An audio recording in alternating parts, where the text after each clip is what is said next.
16वां अध्याय। कश्यप जी द्वारा अपनी भार्या अदिति से पयोव्रत का उपदेश करना। सुखदेव जी बोले, हे राजा परीक्षित, दैत्यों के भय से देवतागण भागकर वन पर्वतों आदि में छिपकर महान कष्ट सहने लगे। उनकी माता अदिति को अपने पुत्रों के प्रभाव से तथा श्रीहीन होने से बड़ा क्लेश हुआ।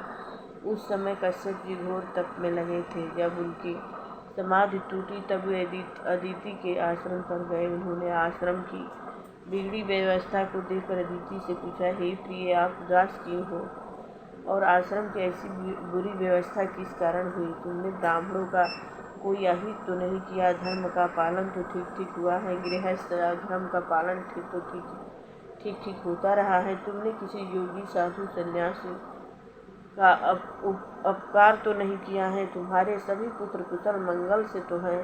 अदिति ने कहा, हे देव, गौ ब्राह्मण तथा धर्म की तो आपकी यह दासी सब प्रकार से सेवा करती रहती है।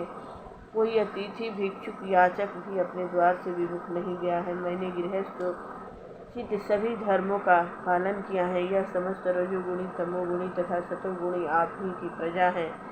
देवता तथा असुर दोनों ही आपके पुत्र हैं। आप दोनों में समभाव रखते हैं। हे प्रभु, मैं आपकी दासी हूँ। आप कृपा करके मेरे पुत्रों के दुख को दूर कीजिए।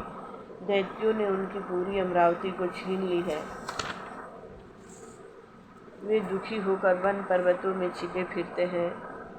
दुख सागर में डूब रही हूँ। मेरे पुत्रों के दुख को दूर करने वाले आप ही हैं। सुखदेव जी बोले, हे राजन, अदिति की यह दुख भरी प्रार्थना सुनकर कश्यप जी बोले, हे प्रिय, यह जगत जिन भगवान की माया से ओतप्रोत है वे सबके स्वामी हैं। वे ही तुम्हारे पुत्र के दुख को दूर करेंगे। तुम उनकी ही आराधना करो। अदिति ने कहा, हे भगवान, मुझे वह उपाय बताओ जिसके करने से वे सत्य संकल्प भगवान मेरे पुत्रों के कष्टों को दूर करेंगे। कश्यप जी बोले, हे प्रिय, जब मुझे संतान उत्पन्न करने की इच्छा थी तब एक व्रत ब्रह्मा जी ने मुझे बताया था, वही मैं तुम्हें बताता हूँ। उस व्रत का नाम पयोव्रत है। फागुन के शुक्ल पक्ष में 12 दिन तक दूध पीकर श्रद्धा भक्ति से भगवान की आराधना करें। अमावस्या के दिन से इस व्रत को आरंभ कर अमावस्या के दिन यदि मिल सके तो सुअर की खोदी मिट्टी से लेकर उसे अपने शरीर में मल कर नदी तथा तालाब में स्नान करे तथा उस समय इस मंत्र का उच्चारण करे।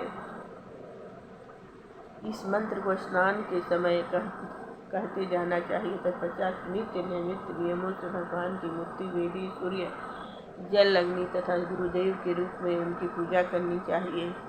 उनकी स्तुति इस प्रकार करे, हे परमात्मा, आप अंतर्यामी हैं। समस्त प्राणी आप में निवास करते हैं, इसलिए आपका नाम वासुदेव है। आप सबके साक्षी हैं। मैं आपको नमस्कार करती हूँ।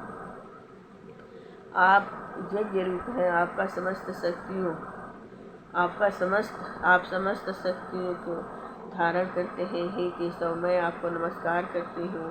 आप वर देने में समर्थ हैं। इस प्रकार भगवान की स्तुति करें। फिर मंत्रों द्वारा अर्घ्यपान दे तथा आचमन समर्पण करें। गंधमाला आदि से पूजन करके दूध से स्नान कराएं। तत्पश्चात वस्त्र, यज्ञोपवीत आभूषण, आचमन, गंध, धूप आदि 12 अक्षर मंत्र के द्वारा समर्पित करें। तत्पश्चात दूध, घृत और मिष्ठान मिले चावलों का नैवेद्य लगाएं और उसी 12 अक्षर मंत्र से हवन करें। उस नैवेद्य को भक्त जनों में बांटकर स्वयं ग्रहण करें। तत्पश्चात आचमन करा के तांबूल भेंट करें। फिर 108 बार 12 अक्षर ओम नमो भगवते वासुदेवाय मंत्र का जप करें। यथाशक्ति से ब्राह्मणों को खीर का भोजन करावें।